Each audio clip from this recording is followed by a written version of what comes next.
이 모든 충성된 일을 한 후에 아수르 왕 세네립이 유다에 들어와서 견고한 성읍들을 향하여 진을 치고 쳐서 점령하고자 한지라. 히스기야가 세네립이 예루살렘을 치러 온 것을 보고 그의 방백들과 용사들과 더불어 의논하고 성 밖의 모든 물 근원을 막고자 하매 그들이 돕더라. 이에 백성이 많이 모여 모든 물 근원과 땅으로 흘러가는 시내를 막고 이르되 어찌 아수르 왕들이 와서 많은 물을 얻게 하리요 하고 히스기야가 힘을 내어 무너진 모든 성벽을 보수하되 망대까지 높이 쌓고 또 외성을 쌓고 다윗성의 밀로를 견고하게 하고 무기와 방패를 많이 만들고 군대 지휘관들을 세워 백성을 거느리게 하고 성문 광장에서 자기 앞에 무리를 모으고 말로 위로하여 이르되 너희는 마음을 강하게 하며 담대히 하고 아수르 왕과 그를 따르는 온 무리로 말미암아 두려워하지 말며 놀라지 말라. 우리와 함께 하시는 이가 그와 함께 하는 자보다 크니 그와 함께하는 자는 육신의 팔이요 우리와 함께하시는 이는 우리의 하나님 여호와시라. 반드시 우리를 도우시고 우리를 대신하여 싸우시리라 하매 백성이 유다 왕 히스기야의 말로 말미암아 안심하니라. 그 후에 아수르 왕 사네립이 그의 온 군대를 거느리고 라기스를 치며 그의 신하들을 예루살렘에 보내어 유다 왕 히스기야와 예루살렘에 있는 유다 무리에게 말하여 이르기를 아수르 왕 사네립은 이같이 말하노라. 너희가 예루살렘에 에워싸여 있으면서 무엇을 의뢰하느냐. 히스기야가 너희를 꾀어 이르기를 우리 하나님 여호와께서 우리를 아수르 왕의 손에서 건져내시리라 하거니와 이 어찌 너희를 주림과 목마름으로 죽게 함이 아니냐. 이 히스기야가 여호와의 산당들과 제단들을 제거하여 버리고 유다와 예루살렘에 명령하여 이르기를 너희는 다만 한 제단 앞에서 예배하고 그 위에 분향하라 하지 아니하였느냐. 나와 내 조상들이 이방 모든 백성들에게 행한 것을 너희가 알지 못하느냐. 모든 나라의 신들이 능히 그들의 땅을 내 손에서 건져낼 수 있었느냐. 내 조상들이 진멸한 모든 나라의 그 모든 신들 중에 누가 능히 그의 백성을 내 손에서 건져내었기에 너희 하나님이 능히 너희를 내 손에서 건지겠느냐. 그런즉 이와 같이 너희는 히스기야에게 속지 말라. 꾀임을 받지 말라. 그를 믿지도 말라. 어떤 백성이나 어떤 나라의 신도 능히 자기의 백성을 나의 손과 나의 조상들의 손에서 건져내지 못하였나니 하물며 너희 하나님이 너희를 내 손에서 건져내겠느냐 하였더라. 사네립의 신하들도 더욱 여호와 하나님과 그의 종 히스기야를 비방하였으며 사네립이 또 편지를 써 보내어 이스라엘 하나님 여호와를 욕하고 비방하여 이르기를 모든 나라의 신들이 그들의 백성을 내 손에서 구원하여 내지 못한 것 같이 히스기야의 신들도 그의 백성을 내 손에서 구원하여 내지 못하리라 하고 사네립의 신하가 유다 방언으로 크게 소리질러 예루살렘 성 위에 있는 백성을 놀라게 하고 괴롭게 하여 그를 점령하려 하였는데 그들이 예루살렘의 하나님을 비방하기를 사람의 손으로 지은 세상 사람의 신들을 비방하듯 하였더라. 이러므로 히스기야 왕이 아모스의 아들 선지자 이사야와 더불어 하늘을 향하여 부르짖어 기도하였더니 여호와께서 한 천사를 보내어 아수르 왕의 진영에서 모든 큰 용사와 대장과 지휘관들을 멸하신지라. 아수르 왕이 낯이 뜨거워 그의 고국으로 돌아갔더니 그의 시내 전에 들어갔을 때 그의 몸에서 난 자들이 거기서 칼로 죽였더라. 이와 같이 여호와께서 히스기야와 예루살렘 주민을 아수르 왕 세네립의 손과 모든 적국의 손에서 구원하여 내사 사면으로 보호하심에 여러 사람이 예물을 가지고 예루살렘에 와서 여호와께 드리고 또 보물을 유다 왕 히스기야에게 드린지라. 이후부터 히스기야가 모든 나라의 눈에 존귀하게 되었더라. 아멘. 아버지 아하스를 이어 왕위에 오른 히스기야는 왕이 되자마자 제일 먼저 아버지 아하스가 닫았던 성전을 다시 열었습니다. 아버지 아하스는 성전을 정말로 막 다뤘습니다. 안에 우상들도 넣어놓고 또 망가지거나 또 무너진 곳이 있으면 보수하지도 않고 그냥 그대로 방치했습니다. 히스기야는 이렇게 망가지고 부서지고 또 우상으로 더럽혀진 성전을 정화했습니다. 깨끗이 우상들을 치우고 또 그 안에 무너진 곳 또 부서진 곳이 있으면 깨끗이 수리했습니다. 그리고 아버지에 의해서 중단되었던 성전 제사를 다시 시작했습니다. 또한 히스기야는 이전의 왕들이 지키지 않았던 유월절을 지켰습니다. 얼마나 유월절을 성대하게 지켰는지 북이스라엘 사람들도 유월절에 참여했다고 말씀하고 있습니다. 뿐만 아니라 히스기야는 여러 성읍에 잔존해 있던 주상들 또 아세라상들을 제거했습니다. 이것들이 다 아버지가 만들어 놓은 것이잖아요. 그냥 깨끗이 싹 다 치웠습니다. 그리고 예배제도와 성전 조직도 재정비했습니다. 이처럼 히스기야는 하나님을 예배하는 예배 중심의 사람이었습니다. 보통 성경에서 이렇게 하나님을 잘 섬기는 왕은 하나님의 복을 받아 막대한 군사력으로 영토를 확장하거나 또는 부귀영화를 누리곤 했습니다. 다윗도 그랬고 솔로몬도 그랬고 여호사밧도 그랬습니다. 역대하 31장 21절에 따르면 히스기야도 하나님께 축복을 받아 모든 일이 형통했다고 말씀하고 있어요. 역대하 31장 21절 말씀 제가 한번 읽어보겠습니다. 그가 행하는 모든 일 곧 하나님의 전에 수종들은 일에나 율법에나 계명에나 그의 하나님을 찾고 한 마음으로 행하여 형통하였더라. 이렇게 히스기야는 그 예배의 사람이 되어서 하나님께 축복을 받아서 형통한 사람이 되었습니다. 그러나 오늘 본문 1절을 보면은 하나님이 히스기야에게 형통을 주셨다는 것을 무색할 정도로 히스기야에게 큰 어려움이 찾아옵니다. 오늘 본문 1절 말씀입니다. 이 모든 충성된 일을 한 후에 아수르 왕 사네립이 유다에 들어와서 견고한 성읍들을 향하여 진을 치고 쳐서 점령하고자 한지라. 히스기야가 살고 있던 그 유다 땅에 아수르 군대들이 쳐들어온 것입니다. 그리고 유다에 있는 여러 성들이 있을 거 아니에요. 그 성들을 차지하기 위해서 진을 쳤다고 말씀하고 있습니다. 이후 사건을 보면 알 수 있지만은 아수르 왕의 그 비문에 보면은 유다 46개 성읍을 사네립이 점령했다고 이렇게 기록되어 있습니다. 그러니까 예루살렘만 남은 것입니다. 예루살렘만 빼고 거의 다 뺏겼다고 할 수 있을 정도로 히스기야는 이제 어려운 상황에 처하게 됐다는 것이죠. 히스기야가 형통한 사람이었는데도 불구하고 21절 말씀과 1절 말씀은 그냥 바로 다음입니다. 그러니까 역대하 31장 21절 다음에 1절로 넘어오는 거예요. 그러니까 형통했는데 그 다음 1절은 이렇게 어려움을 당하는 그런 상황을 이렇게 말씀하고 있습니다.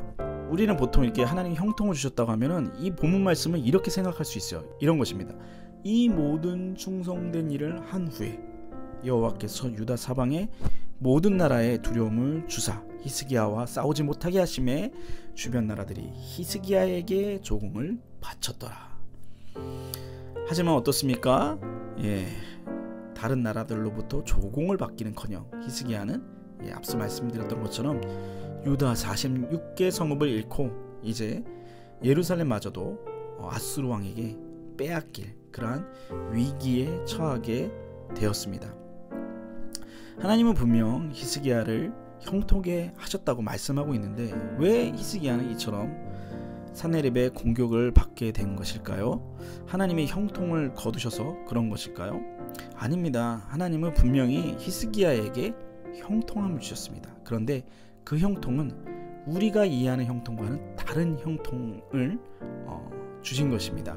우리는 보통 형통이라고 하면은 모든 일이 뜻대로 잘 되는 것을 의미한다고 생각하죠. 아무 일도 없고 고통도 없고 하는 것마다 잘 되고 계획하는 것들도 다 잘 되는 것들, 무탈한 것들을 형통이라고 생각을 합니다. 그러나 형통은 하나님이 주시는 형통은 모든 일이 잘 되고 어려움 없이 사는 것이 아니라 어떤 어려움을 당하더라도 그것을 극복해내는 견뎌내는 능력이라는 것을 성경은 이제 말씀하고 있다라는 것입니다. 이에 대표적인 사례가 바로 요셉입니다. 요셉은 형들의 미움을 받았습니다. 그래서 형들에 의해서 미디안 상인에게 이제 팔려가게 되었죠. 미디안 상인은 요셉을 이제 애굽에 팔아 넘겼죠. 그런데 그 창세기 이제 39장을 보면은 거기에 이렇게 말씀하고 있어요. 여호와께서 요셉과 함께하여 형통한 자가 되어 이렇게 말씀하고 있습니다. 그러면서 이어진 말씀이 뭐냐면 주인의 집에 있었더라. 즉 보디발의 집에 있었다라는 거예요. 이게 뭔 말입니까? 노예가 됐다는 거예요. 하나님이 요셉과 함께 했는데 그래서 형통한 자가 되었는데 노예가 되었다는 거예요. 여러분, 이게 형통입니까? 요셉이 하나님이 함께하여서 형통한 자가 되어 그러면 자연스럽게 이어져야 되는 게 어떤 내용입니까? 그가 뭐 아버지에게 돌아갔더라, 아버지를 만났더라, 뭐 노예에서 풀려 해방되었더라, 형제랑 화해했더라, 뭐 이런 것이 되어야 되지 않겠습니까? 그런데 그는 형통한 자가 되어서 보디발의 노예가 되었다고 이렇게 말씀하고 있습니다. 그런데 결과는 어떻게 됐어요?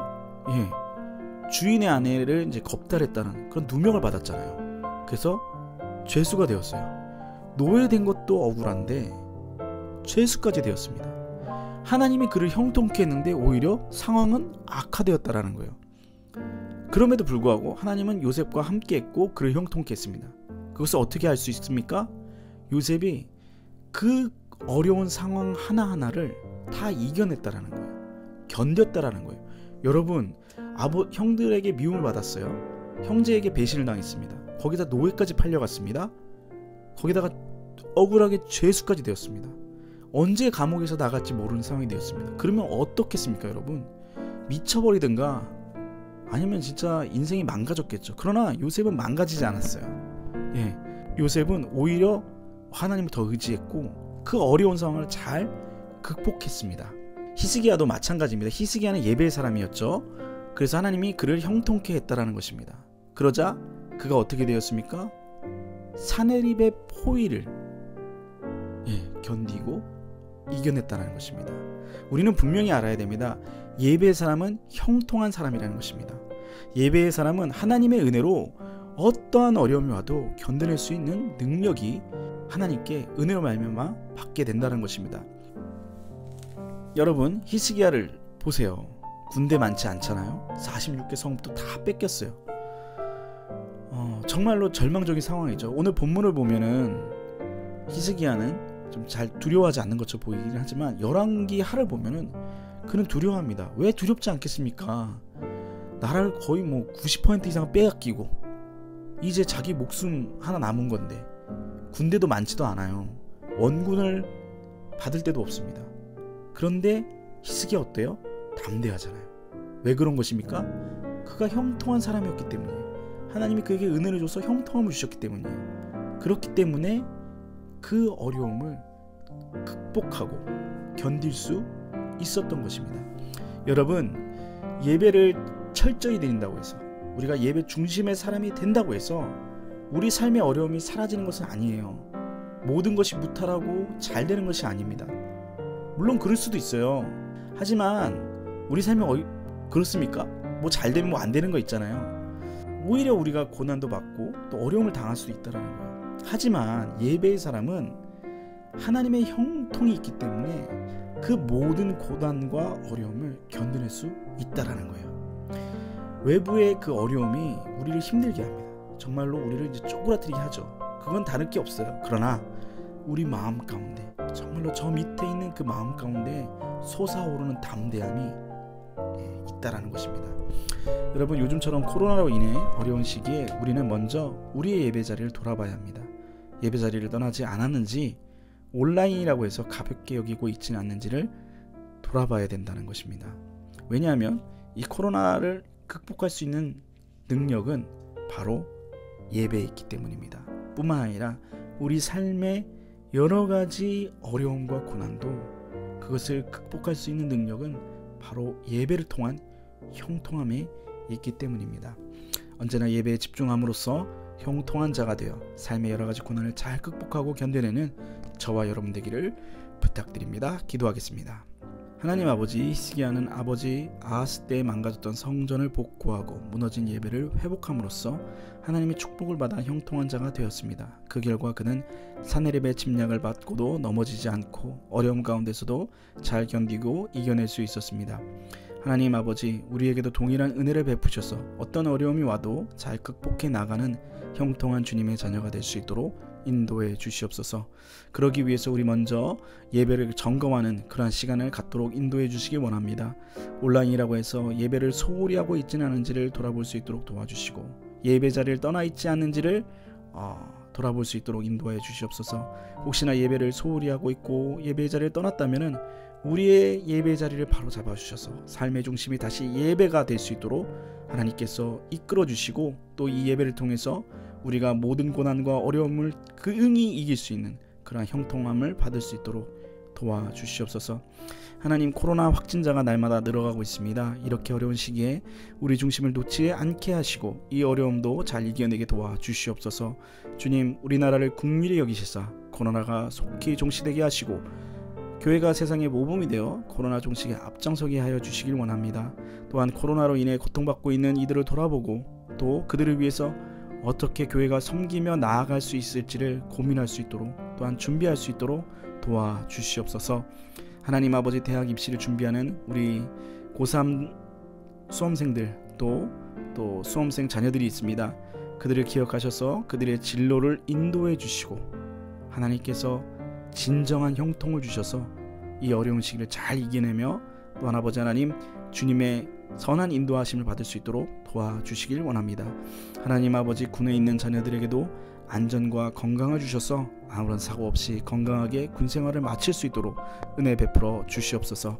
오늘 하루도 말씀과 기도로 이렇게 시작하게 하여 주심을 감사합니다.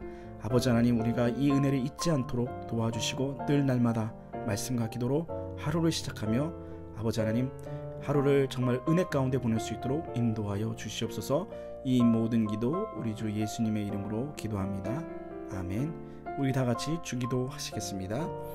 하늘에 계신 우리 아버지, 아버지의 이름을 거룩하게 하시며 아버지의 나라가 오게 하시며 아버지의 뜻이 하늘에서와 같이 땅에서도 이루어지게 하소서. 오늘 우리에게 일용할 양식을 주시고 우리가 우리에게 잘못한 사람을 용서하여 준 것 같이 우리 죄를 용서하여 주시고 우리를 시험에 빠지지 않게 하시고 악에서 구하소서. 나라와 권능과 영광이 영원히 아버지의 것입니다. 아멘.